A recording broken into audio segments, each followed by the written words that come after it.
we're going to examine for ourselves what role we fill within our ecclesias.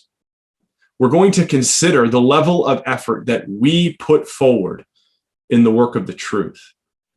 It may be eye-opening, it may be awkward, or it might compel us to continue to do the work that we're doing. But we're going to answer for the excitement we have to take on spiritual tasks, to complete the daily readings, to put in the time for personal study and prayer, to preach, to help our brothers and sisters, to work on our marriages, to develop our children. It's all here. It's all here in Nehemiah chapter 3, ready for us to read and to self-examine. So let's just pick up the story then by just reminding ourselves of the closing remarks of Nehemiah chapter 2, because we recall just from the story that Nehemiah had finished his trip.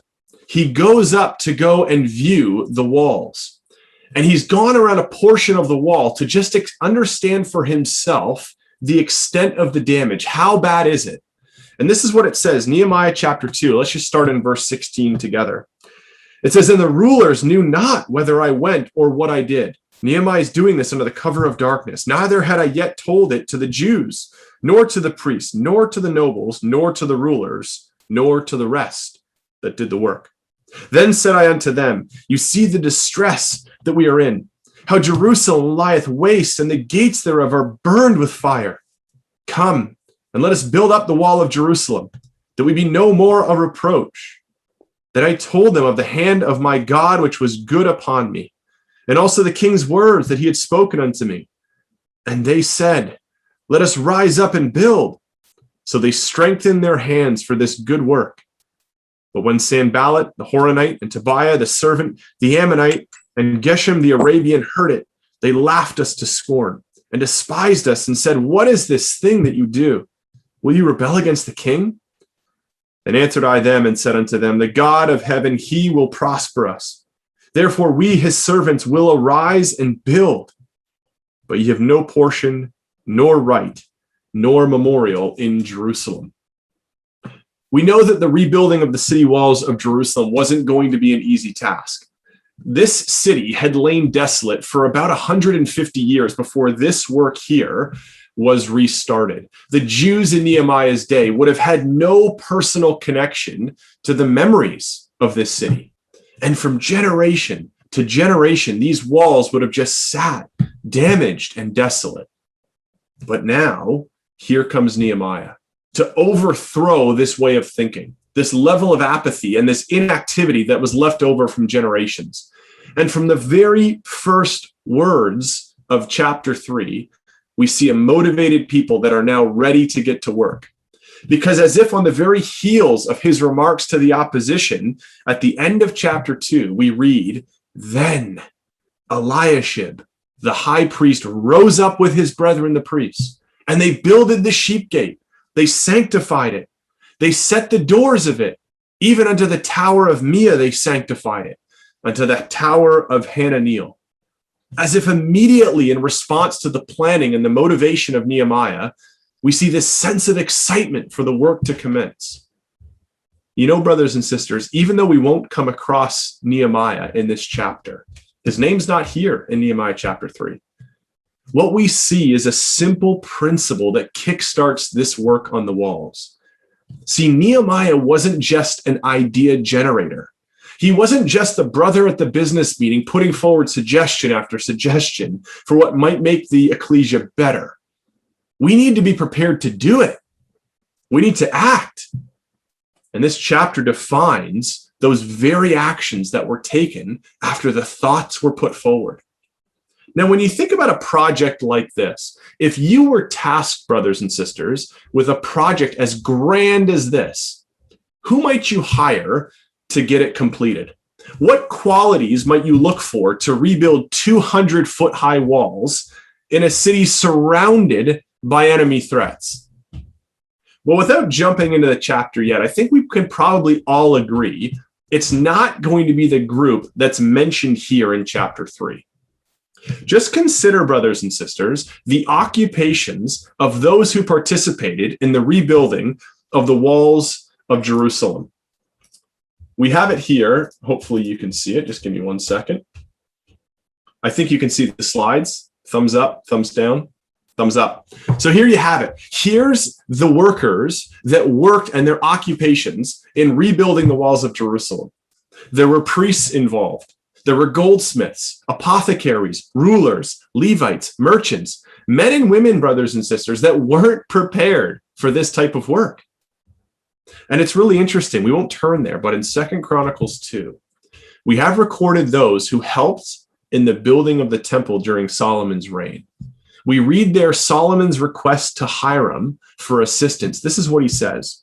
He says, "Send me now, therefore, a man cunning to work in gold and in silver and in brass and in iron and in purple and in crimson and blue, and that can skill to grave with the cunning men that are with me in Judah and in Jerusalem, whom David my father did provide. Send me also cedar trees, fir trees, and algum trees out of Lebanon.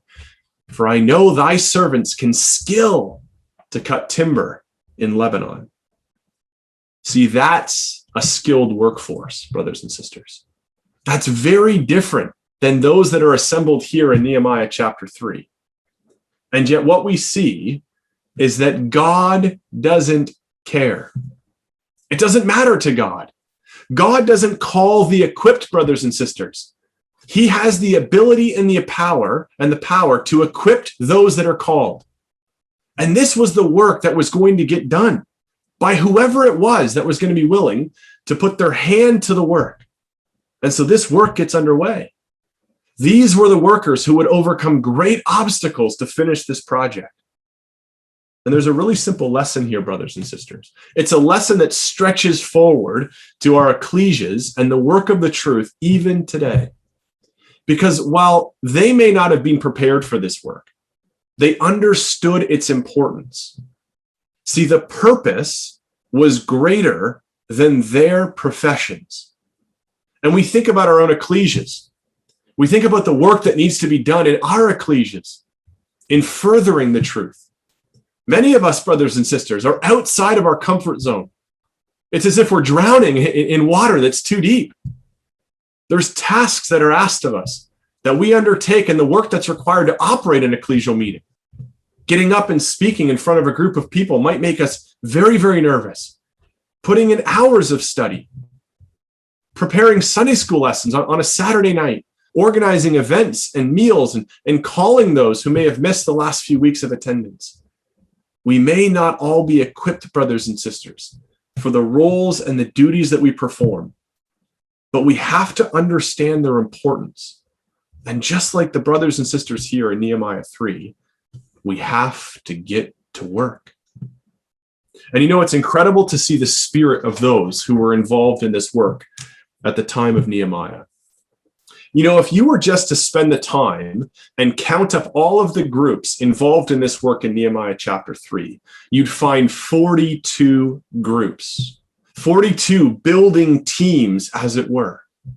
But just consider the spirit of the workers who participated in this project. If you look at verse 15, in my Bible, turn the page, maybe in yours. If you just look at verse 15, we begin to read of the groups that worked on the section of wall from the fountain gate to the water gate. Now, from Nehemiah chapter 2 and verse 14, brothers and sisters, we see that this is actually the section where the extent of the damage was so severe that as Nehemiah worked his way around the city, when he got to this section, he actually had to get off of the beast that he rode on, and he had to continue his inspection on foot. That's how thoroughly destroyed this section of wall was. Just turn back to verse 14 of chapter 2. Then I went on to the gate of the fountain and to the king's pool, but there was no place for the beast that was under me to pass. And so he gets off and he has to walk on this on foot. It's so damaged. And if we were to count, if we were to go to Nehemiah chapter 3, and we were to count the groups that are there from verse 15 to verse 26, we'd find 14 building teams, these working groups. So just think about it, brothers and sisters. This isn't a math lesson, but it's helpful just to think about the extent of work that needs to be taken here on the wall and how it translates to life in the ecclesia. So 14 of the 42 groups mentioned were allocated to just this section on the wall. Here's what's interesting about it. If you see the slide, you'll see how small a section of the wall this really was. It's a section that actually amounts to about 900 feet. That means each of the 14 groups would have had ownership to build approximately 60 feet. That's only about the length of a bowling lane. That's not very far. Now, if you want to just put that into context, just look at verse 13 of Nehemiah chapter 3. It says, "And the valley gate repaired Hanan and the inhabitants of Zanoah. They built it and set up the doors thereof, the locks thereof, and the bars thereof, and 1,000 cubits on the wall unto the dung gate." Now, 1,000 cubits, brothers and sisters, for this one building group is 1,500 feet. So the CN Tower, by comparison, is 1,800 feet. Now, I know I'm speaking to a Saskatchewan audience, so I did a bit of research. It's the same distance as 5.5 of the Mosaic Potash Tower in downtown Regina. I'm not sure if that's effective, but essentially it's a massive distance. This is a huge distance that this one building group, brothers and sisters, worked on. They built nearly 2 times as much as the 14 groups that were responsible for the most destroyed section of the wall. Did we see any complaining in Nehemiah chapter 3? Did they complain that they had a bigger task to complete? Think of the ability here, brothers and sisters, to motivate and to inspire these people to complete the work. Think of the spirit of the workers who undertook this incredible challenge, who understood the importance of the job that they were completing. And we think, well, how did they develop this spirit? How did Nehemiah motivate them to make every part secure, every part of this wall firm, regardless of if you were doing 60 feet or 1,500 feet? How did he resolve the potential issues of an easier section that one group may have preferred? Well, we can actually see, brothers and sisters, the way in which Nehemiah organized the building teams. He ensured that the builders had a keen personal interest in the section of wall that they were responsible for. He ensured that they would want the very best possible outcome for the specific section that they were working on. We might think, well, how did he accomplish this?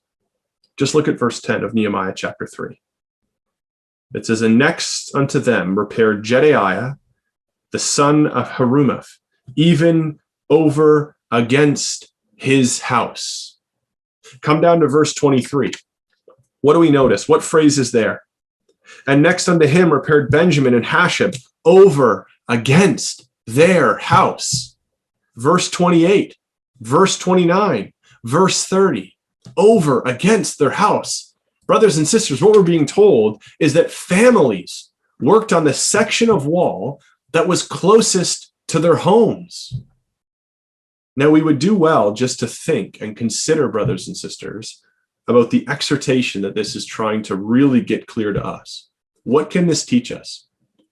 If you were building a section of the wall, bricks that are toppled over, holes in the existing structure, and you're there and you peer out into the distance, and there you see off in the distance Sanballat, Tobiah, perhaps you see the armies of Samaria, perhaps the allure of a different way of life, perhaps the opposition to a God-centered life. Now, as a father or a mother, as an aunt or an uncle, as a leader in that house, do you think you'd be motivated to build and to build with energy? Seeing your family, your young ones, seeing those who could be tempted or overtaken, are you going to be eager to finish the work, to build strong fortifications, to ensure that this wall would withstand the opposition from without? Of course we would. See, setting up the building teams over against their house ensured a personal interest in protecting and ensuring the safety of what was inside that house, regardless of whether it was 1,500 feet of wall or 60 feet, like we see highlighted for us on the screen, of those 14 building groups who only had to look after 60 feet. If that's by your house, boy, are you motivated to get to work. Now, brothers and sisters, we need to see the application to today, because we're building, aren't we? We are building within our ecclesias and our Sunday schools and our CYCs. We are building, brothers and sisters, within our homes. So what is it that we are guarding against? What are the holes and the wreckage in our homes and in our ecclesias? What do we see through the broken down sections that encourages us to stay motivated in the work begun? Brothers and sisters, let's not kid ourselves to think that this lesson doesn't apply. We've lost young people, haven't we? We've lost brothers and sisters. The allure of what's out there isn't slowing down. It makes its way into many of our homes, in the activities that we take part in, the shows that we watch, and the things that we read, and the websites that we visit, and the games that we play. We need to repair the walls, brothers and sisters. We need to have the same motivation and enthusiasm towards the work that we're going to consider here in this chapter. So how do we find it? Well, it's interesting that here in Nehemiah chapter 3, nowhere do we read of any specific method or approach of how to accomplish the task that they had in front of them. The direction was simply to build, and yet this brought about near total participation from everyone involved. It appears that Nehemiah motivated. He provided materials, and then he allowed each group of workers delegated authority to operate in their building efforts. But certainly, as we can see, the jobs were assigned strategically. In verse 2, we read there a phrase. It says, "next unto him." Now, in the center margin, we actually read the phrase, and if you have a center margin, there's a little superscript 3 for next unto him. It says, "at his hand." See, brothers and sisters, they were side by side. Every group organized with a role, and there were no gaps. Each building group picking up where the other one left off. And reading here in Nehemiah chapter 3, we see additional detail into the work that was carried out. Just look at the first 4 verses here that open up Nehemiah chapter 3. We've put them on the screen here as well, just to kind of pull out the emphasis. But just look at the way in which this is written for us. Verse 1, "Then Eliashib, the high priest, rose up with his brethren, the priests, and they builded the sheep gate. They sanctified it and set up the doors of it, even unto the tower of Meah. They sanctified it unto the tower of Hananiel. And next unto him builded the men of Jericho. And next to them builded Zachar, the son of Imri. But the fish gate did the sons of Hassaniah build, who also laid the beams thereof, and set up the doors thereof, the locks thereof, and the bars thereof. And next unto him repaired Meremoth, the son of Urijah, the son of Koz. And next unto them repaired Meshullam, the son of Berechiah, the son of Meshezabeel. And next unto them repaired Zadok, the son of Baana." But we can see a change, brothers and sisters. See, the northern section was rebuilt. We've highlighted it on the screen in these verses. 4 times in 3 verses, it says that it was built.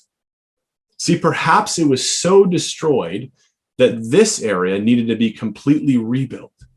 Whereas from verse 4 onwards, we will only come across the word repaired. 35 times in all, we'll see this word come on from verse 4 onwards. And it's a word that means to strengthen or to make firm. See, this wasn't a quick fix. This wall needed to be established. It needed to be permanent. But the work was undertaken. And the end result was the same across the walls that were being worked on. Even though some had a more difficult section, yes. Even though some had more burden to shoulder, the task was being completed. That can be work in the truth, can't it? Some tasks are more difficult. Sometimes there is more burden to bear, but the key is, brothers and sisters, that the work didn't stop. Everyone found their strength. And sometimes that strength comes from just being at their hand. Everyone found where they could add value. But brothers and sisters, not everyone finished what they started. See, there's warnings here for us in this chapter as well. Because while we see an incredible spirit in the undertaking of this great work, not everyone succeeded in finishing. In verse 1, we read of Eliashib, the high priest. He's the very first person mentioned here in the rebuilding effort. What enthusiasm we see right out of the gate. But just look down at verse 20. It says, after him, Barak, the son of Zabbai, earnestly repaired the other piece from the turning of the wall unto the door of the house of Eliashib, the high priest. After him repaired Meremoth, the son of Urijah, the son of Koz, another priest, from the door of the house of Eliashib, even to the end of the house of Eliashib. Now, verse 28 reads, from above the horse gate repaired the priests, every one over against his house. See, brothers and sisters, what we're being told is that Eliashib didn't even finish the wall outside his own house. The other priests, they worked in front of their homes, but Eliashib did not. That work was completed by Barak and Meremoth. Now, what's interesting is when the law is later read in Nehemiah chapter 8, do you know who's not mentioned, brothers and sisters? Eliashib. When those who sealed the covenant are recorded in Nehemiah 10, do you know who's not mentioned, brothers and sisters? Eliashib. It's in Nehemiah chapter 13 and verse 28 that we would come to learn that Eliashib's grandson marries Sanballat's daughter. The very enemy who worked to frustrate this great undertaking of rebuilding of the wall. See, the spirit and enthusiasm wasn't enduring with everyone. Yes, he was the first one mentioned here in Nehemiah chapter 3. But just like the seed that's sown in stony ground, just like the seed, there's no root. And even though it immediately springs up, it endures only for a while. Now, if you have your pencils, brothers and sisters, maybe just beside verse 1 of Nehemiah 3, you just make a note to Matthew 13, verses 20 and 21. That's the parable of the sower, the seed into stony ground. It appears that's the spirit of Eliashib. This spirit, brothers and sisters, can appear in our own ecclesias, can't it? This great enthusiasm for the word, for the building of the walls, for the activities of the truth. But over time, that begins to fade. And the excitement doesn't last. And so we see here a warning, brothers and sisters, of one who's prepared to work, but someone who's not prepared to grow spiritually. Now, if we just turn our attention to Nehemiah chapter 3 and verse 5, we have here additional warnings similar to that of the spirit of Eliashib, but it's couched with this tremendous example of the Tekoite workers. Because we read in Nehemiah 3 and verse 5 of a group of workers who displayed a spirit which we should all follow. Here was a building group who showed tremendous dedication in the work that they were asked to do. Now, the Tekoites were of the tribe of Judah. And we see in verse 5, it says here that next unto them, the Tekoites repaired, but their nobles put not their necks to the work of their Lord. See, the common people performed the work, while the nobles simply watched the work. But look down at verse 27. Verse 27, it says, and after the Tekoites repaired another piece. They labored to build two sections of the wall, brothers and sisters. This is an awesome example of dedication and resilience. They were not lethargic or apathetic to the fact that their nobles were uninterested in performing this task. They understood the principle of Colossians 3, verses 23 and 24, which says that whatsoever you do, do it heartily as unto the Lord and not unto men, knowing that of the Lord you shall receive the reward of the inheritance, for ye serve not your rulers, ye serve the Lord Christ. That's a great verse just to tuck in beside verse 5, Colossians 3, verses 23 and 24. Now, they're nobles, the honorable, think upper class. It says that they put not their neck to the work. Well, what's the warning here, brothers and sisters? We've just built out this slide. We'll just work our way sequentially through it. We'll just turn back together to Genesis 27, because there's actually a powerful lesson in the negative example of the Tekoite workers, the Tekoite nobles, sorry. Genesis chapter 27. We just want to begin here in Genesis 27. We're going to work our way through these verses. You can take the notes as we go through, but you're going to see just this really interesting theme that comes out of this phrase, the nobles put not their necks to the work. Here's what we see. Genesis 27 and verse 40. It says, and by thy sword shalt thou live, and thou shalt serve thy brother. This is the story of Jacob and Esau. And it shall come to pass when thou shalt have the dominion, that thou shalt break his yoke from off thy neck. Now here we see the very same Hebrew word for neck, but it's used in the context of a yoke, what sits across the neck of oxen. Now on the slide, we have another verse. It's Deuteronomy 28, verse 48. This is another passage that just confirms the same idea of the neck in the context of the yoke. Now, in the New Testament, we actually receive warning related to the yoke. It's there in 2 Corinthians chapter 6.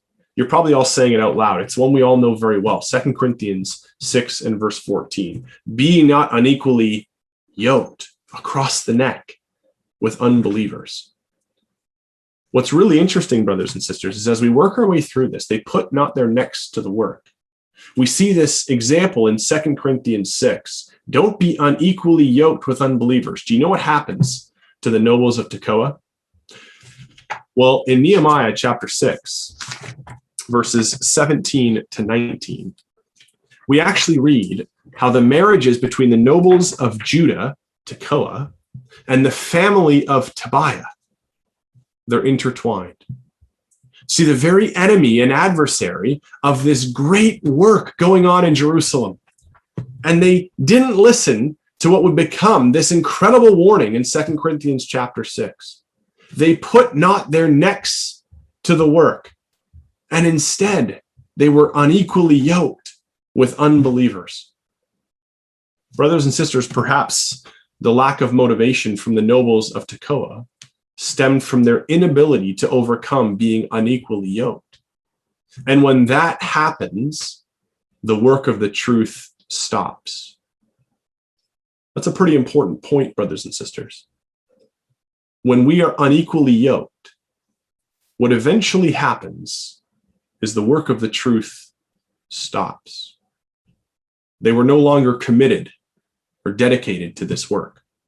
They were drawn away in the very same way that we can be if we don't commit ourselves, brothers and sisters, to the work of the truth, to the dedication of the reading and the study of this word, giving ourselves to attendance and prayer, working with our brothers and sisters in the building of the walls within our ecclesias and in our homes. Now, there's a stark contrast that we see in this verse, in verse 5. Because we've seen this complete shift from the laborers of Tekoa to that of their nobles. And what a difference it is. See, here's an illustration of this difference in enthusiasm.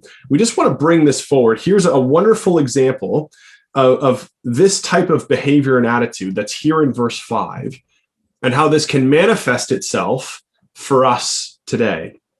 Now, we've actually pulled this from our brother Ron Abel, who really paints this beautiful picture in our minds of how this same spirit can manifest itself today.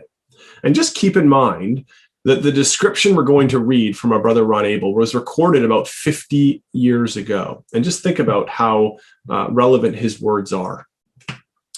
He wrote it in the book, Nehemiah, Let Us Rise Up and Build. He said, a brother who has always been a regular when it came to door-to-door preaching, leaflet distribution, and even open-air speaking, obtained a number of job promotions to a position of some social prominence. The resulting financial gain provided new avenues for recreation like skiing in the winter and golfing in the summer. Later, a summer cottage, more expensive house, and car were purchased. Having climbed the social class scale, like the nobles here of Tekoa, his fellow Christadelphians noted the following changes which occurred in his attitude to the truth. The lectures were now only receiving a spasmodic attendance. His attendance was limited to when he was the speaker. His attitude to lecture were conveniently borrowed by his children, who grew up to think that his attitude was the Christadelphian norm. The Bible class became regarded as a parochial affair, since the same old few attended and the same hobby horses were ridden. It was then argued that one studies better at home on a Wednesday night, which usually meant a supine posture in front of the TV set with the knob turned to on. He worked in the ecclesia, but his policy had long since become one of expediency rather than of a biblical outlook. These symptoms characterize a Christadelphian beguiled by the deceitfulness of riches and the cares of this life. Such have become nobles and Eliashib in the ecclesias of God. This spirit and the example of the nobles in Nehemiah 3 certainly remind us of the scribes and the Pharisees, who in Matthew 23 and verse 3, just reading from the ESV, we read the instruction to so do and observe whatever they tell you, but not the works they do, for they preach, but do not practice. See how important it is, brothers and sisters, to set an example that can encourage others in the service of the truth. Neglecting this in the way of Eliashib and these nobles means the stress and the burden falls to others. Sometimes others are even required, just like the workers of Tekoa, to build a second section just to make up for it. How thankful we are, though, for the example of the Tekoite workers who showed the right spirit and attitude to get the work done. Maybe this example from our brother Ron makes us think that we don't fall into the very same trap. Well, building upon this encouraging example of the Tekoite workers, of this dedication and enthusiasm, let's just consider together Nehemiah chapter 3 and verse 12.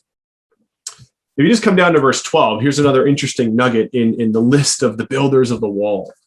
It says there, and next unto him repaired Shallum, the son of Halohesh, the ruler of the half part of Jerusalem, he and his daughters.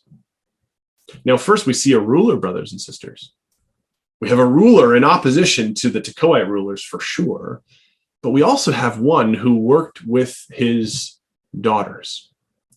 And yet from this passing reference here, easily just one we would blow right through, we can identify two really important principles for each one of us.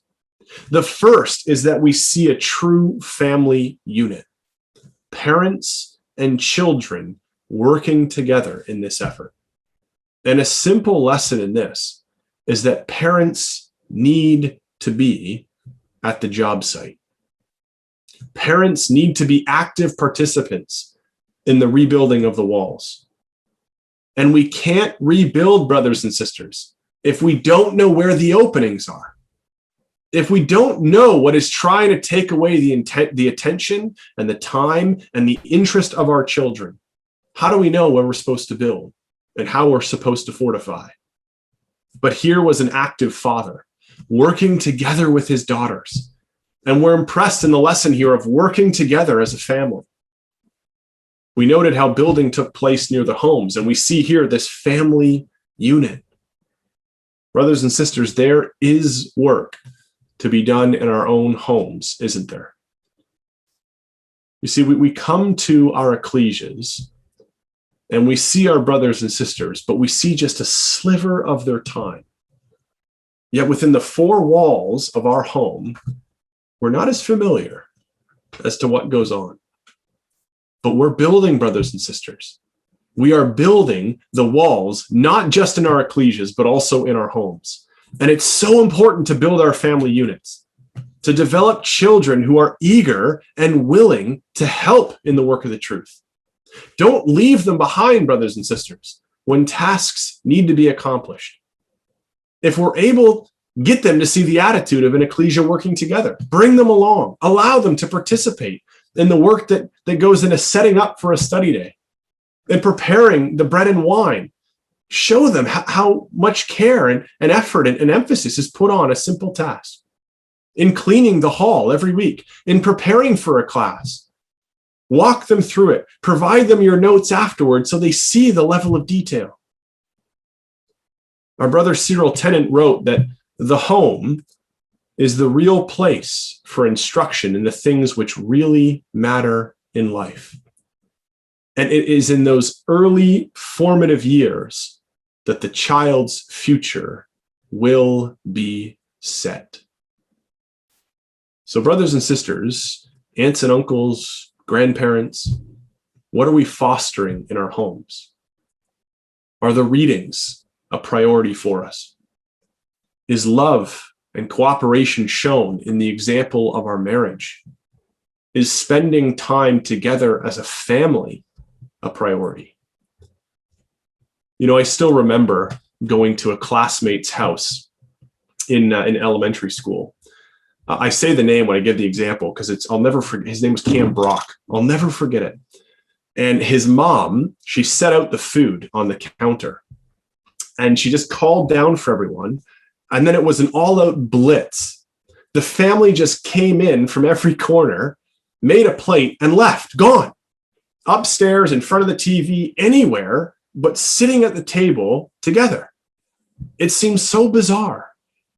See, brothers and sisters, we have an incredible opportunity to build our family units, like Shalom and his daughters, to set an example, to get our young ones involved and understanding that the truth is work. And it's important, brothers and sisters, because the strength of the small unit makes the whole sound and strong when we come together in our ecclesias. Want strong ecclesias? Develop strong family units. Now, that's the first important principle. As parents, aunts, and uncles, as grandparents, be involved with the young people in the ecclesia. The second is equally as important because here is Shalom, a working ruler. Just like Rephaiah in verse 9. And next unto him repaired Rephaiah, the son of Hur, the ruler of the half part of Jerusalem. See, we see here in Nehemiah chapter 3 that there were rulers that were working as laborers. And there's an important lesson. See, outside of our ecclesias, we have many roles and responsibilities in our jobs and our careers. But we must never forget that our career, our jobs, brothers and sisters, have no bearing on the roles we perform in our ecclesias and the building of our walls. God wants a willing spirit. That's the criteria needed. It's not about title. It's not about how much money we make, whether we have a corner office, whether we've gotten a degree. It's about our attitude and our effort. Just consider the example that's found in verse 20. In verse 20, here's what it says. After him, Barak, the son of Zebai, earnestly repaired the other piece from the turning of the wall into the door of the house of Eliashib the high priest. Barak's name, if you have your pencil, Barak's name means blessed. And we see him singled out in the record and provided this special designation of earnestly repairing.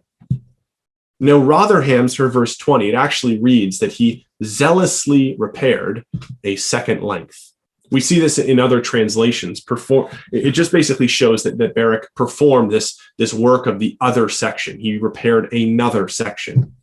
And the word earnestly, it has this idea of to burn or to be kindled. And see, this burning should be channeled to fuel us, just as it was for Barak. He was fueled to work, not to act against those that were frustrating the work or opposed his work, but towards furthering the work in the sight of God, towards action in this work. Here was a diligent worker who was willing to lend a hand and to do more than what was expected or asked. It's a lovely spirit, brothers and sisters, and it's one that you and I are asked to develop. In Titus chapter 2, maybe just put this one beside verse 20 of Nehemiah 3. Titus 2, verses 13 and 14, we read, it says, looking for that blessed hope and the glorious appearing of the great God and our Savior, Jesus Christ, who gave himself for us, that he might redeem us from all iniquity and purify unto himself a peculiar people, zealous of good works. There's Barak, this blessed one, who was zealous towards this good work. And he was involved in working on the most damaged part of the wall, brothers and sisters. But he performed his work carefully. He worked earnestly and with zeal. And we can see what results from a group working together in this way, with leadership and participation and involvement from every role and every member within an ecclesia. Just turn your eyes to Nehemiah chapter 4 and verse 6. Nehemiah 4, verse 6. So built we the wall, and the wall was joined together unto the half thereof, for the people had a mind to work. We see here the joy that they had. This is just at the halfway mark of the project. There was a commitment from the builders, not to see this to be just part of the completion, but to see it all the way through. Some translations, they actually read that opening phrase as, so we still built the wall. See, the spirit of this group was such that they continued irrespective of any challenge that their ecclesia and their family would face. The people certainly did have a mind to work, brothers and sisters. Just consider, from the places mentioned in chapter 3, the distances that were traveled to work on this wall. Now, once again, I selected distances that may make sense to those in Saskatchewan. I had some for Ontario. I see some from BC, some from Texas. You'll make it make sense for yourself. We put it in kilometers too, not miles. I apologize. But what's really interesting is if you just take a look at how far they were traveling to go every day to go work on their portion of the wall. We see those who came from distances as close as 6 kilometers, those who had traveled 29 kilometers. We see those who worked here for a large portion of the project. They overcame great distance. They showed true dedication to complete this work. Didn't matter for them. They would come and come and come again. This is the type of mind we need to develop, brothers and sisters, for work in the truth. We need to be this dedicated to preserving the wellness of the walls in our ecclesias and in our homes. It can be helpful if you come back to verse 6 of chapter 4, just to underline or circle the phrase, the people. For the people had a mind to work. It wasn't just Nehemiah. It wasn't just a select few brothers and sisters. What an active job site this would have been. The sound of hammers and axes, shouts of instruction, moving pieces, scurrying bodies, young children running around. But brothers and sisters, attitude is contagious. And what a blessing it is to be a part of a project, part of an ecclesia that's all working together. You know, brothers and sisters, while it took 52 days to rebuild these walls, through the record, we see that they were destroyed just a few years later. We have this incredibly inspiring story of the rebuilding of the walls, but they don't stand for very long. Brothers and sisters, the lesson is not in the literal stones, but in the process with which they all built. The lesson is not in the completion, but in what was being completed in each of the workers themselves. We're being asked this evening, as we consider this section, to think about the process that's going on within our ecclesias, in our homes, and in our lives. So, brothers and sisters, if we were just to highlight 4 key exhortations for us to think about as we just think about Nehemiah 3, as we take this study forward through this week.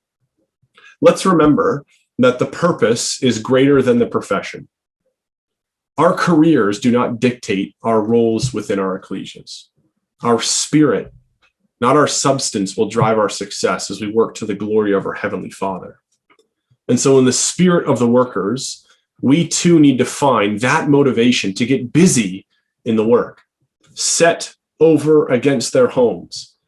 They would be personally invested in the wellness of the walls. And so we think this evening, brothers and sisters, about not only the wellness of the walls within our ecclesias, but also within our own homes. Our children won't learn the truth by simply attending Sunday school, by simply going to CYC on a Friday night. What we develop and build at home will translate, brothers and sisters, to the progress that's made in our ecclesias. So where do we fit? In this chapter, there were many examples, some positive, some negative. Let's build like Barak, who enthusiastically took on the work of the truth, who volunteered to do more, who stepped forward with a willing heart and a willing spirit. And brothers and sisters, let all of us develop a mind to work. Incredible results when this spirit takes shape and takes hold in an ecclesia. So let us work diligently in whatever capacity we can. Let us follow the example here to repair and to rebuild, to consider the wellness of the walls within our own discipleship, within our own homes, and of course, in our own ecclesias. We won't turn there for sake of time, but in Revelation 21, what we know, what we see, is that construction has begun, brothers and sisters, for New Jerusalem. Construction has already begun. We're there at the building site, aren't we? So let us develop now the character and the willing attitude to be found worthy to make up the inhabitants of that city. That by the grace and goodness of our God, brothers and sisters, we might all enter into the joy that we pray is soon to come in the day of our Lord's return.